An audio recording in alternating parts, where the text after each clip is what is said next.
Florida legislature passed Bill 1557, which news outlets have framed as the so-called Don't Say Gay bill, since it would restrict schools from discussing gender identity or preference with kids from kindergarten through third grade. Yet according to Dave Rubin, host of the Dave Rubin Report, the Don't Say Gay label is a serious misrepresentation of the bill, which goes far beyond just the gender discussions, and is primarily about transparency and parental rights over children. Hey, Dave Rubin, thanks for being on Crossroads. It's good to be with you. Unfortunately, we have to clean up some stuff that the mainstream media seems unable to clean up, I suspect. This seems like a common part of our lives now, doesn't it? Yeah. I mean, look, I would gladly do something else if the mainstream media was remotely honest. But like they do, or like they're doing right now with this quote-unquote Don't Say Gay bill, which the word gay isn't even in the bill, they lie about it, absolutely everything, and then they leave it to guys like us to have to clean up the mess.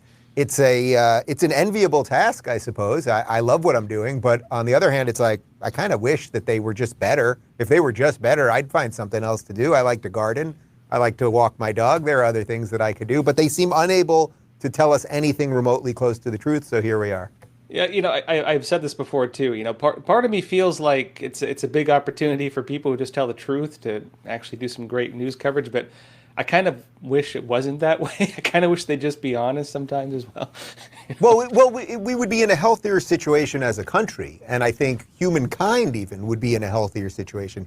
Humans are supposed to be able to understand truth and ascertain truth, and part of using the mind is to figure out what is true so you can flourish and live the best life that you could possibly live. But we are now in a time when lies and misinformation are said and pushed on us as if they are truth. They're algorithmically charged, so they're smashing you in the face all the time. But yes, that does give an opportunity for guys like us to say something true. And I think that's what we're going to try to do right here. I'm happy to discuss anything and everything that is actually in the bill, this Florida bill that's being passed, because that's exactly what we've been covering on my show. And I'm here in Florida, and I've said gay a few times, and no one has attacked me. DeSantis has not sent his goons after me yet. Everything seems to be okay. Well, Dave, clear this up for us. We've all heard about this bill 1557. People are calling it the Don't Say Gay bill. Mark Hamill's going on Twitter and writing gay nonstop. And really just the virtue signaling everywhere. Everyone's saying gay all of a sudden is a way of fighting this bill. What does the bill actually say? Okay, so the essence of the bill is that they do not want in kindergarten through third grade, let me repeat that, kindergarten through third grade, they do not want topics like sexuality and gender identity discussed in public schools. The word gay is not in the bill. The word trans is not in the bill. This would not stop a second grader from bringing, say, two mommies to school for Parent Day or whatever it might be. It has nothing to do with any of that. This is about that they don't want certain discussions around gender identity in kindergarten through third grade, when we all know, 6, 7, 8 years old, these kids are not thinking about these things. They're not really able to cognitively think about these things in any critical sense, obviously. And the bill is basically saying you can't discuss these things in school. And particularly, it really has a particular nod to parental privacy. They don't want you to be able to discuss these issues and then not bring it up with the parents, actually hide this information, which we know has been happening in schools all across America, where we're now seeing stories. Almost every day you see a new story like this break, where it'll turn out that a fourth grader or something was living as a girl, a biological boy, is sort of going to school as a girl, but not telling the parents, and the teachers are actually hiding it from the parents. These people seem to think that the state owns the children. It is my belief, and I think it's been society's belief for thousands and thousands of years, millennia actually, that the parent is the ultimate decider of what's right for the child, and then ultimately the child will become an adult and figure out what is right for them. But again, the word gay is not in the bill. The word trans is not in the bill. This has nothing to do with discrimination. This really is about what is age appropriate to be taught in schools.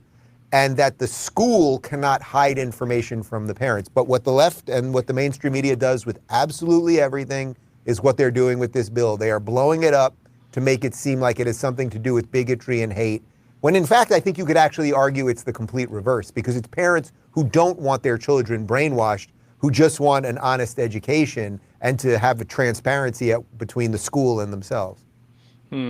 So part of it is, of course, then that again, after third grade, they can talk about whatever they want, we assume, right? But before third grade, they're not talking about gender identity or trans, anything like that, which actually, if you read a lot also, of you know, they also say it's kindergarten to third grade, and then they say, and when age appropriate. So now we can have a discussion. Frankly, I don't think a state educator should be discussing this stuff with a fourth grader, but we could have an honest discussion, or at least we should be able to in America, have an honest discussion of, say, seventh grade. So when I was in seventh grade, back in, you know, something like I was, let's say, 13 in around 1989 or so.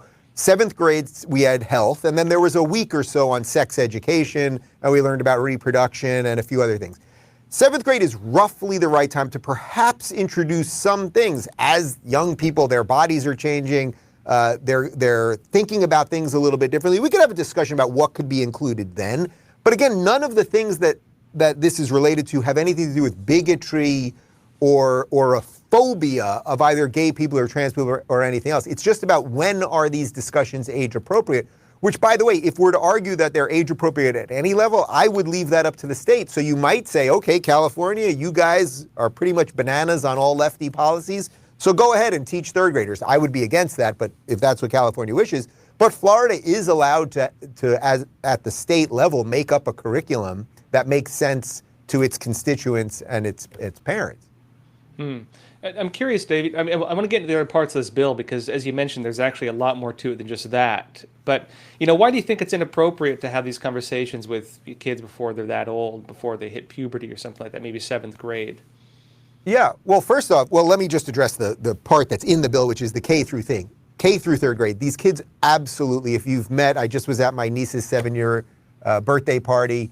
We made slime and we went to a painting place and the kids were, throwing paintballs at each other and all sorts of stuff. I was very messy when I left. These kids have no thoughts related to gender or sexuality or any of these things. Now, perhaps there might be a real outlier case that is, but would you want that child to be able to discuss sexuality or gender identity? I mean, that really is what this is about more than sexuality. Gender identity, meaning that they are a biological boy who feels that they're a girl. Would you want them to be able to discuss it with a state employee, which is what a public school teacher is, and then that state employee to be able to hide that conversation from the parent? I mean, that's why I keep bringing this back to transparency. Maybe you could make some argument that they should be able to discuss that with a teacher or perhaps a guidance counselor. But again, we're talking about this incredibly young age. So that's why most of this is off the table anyway, in reality.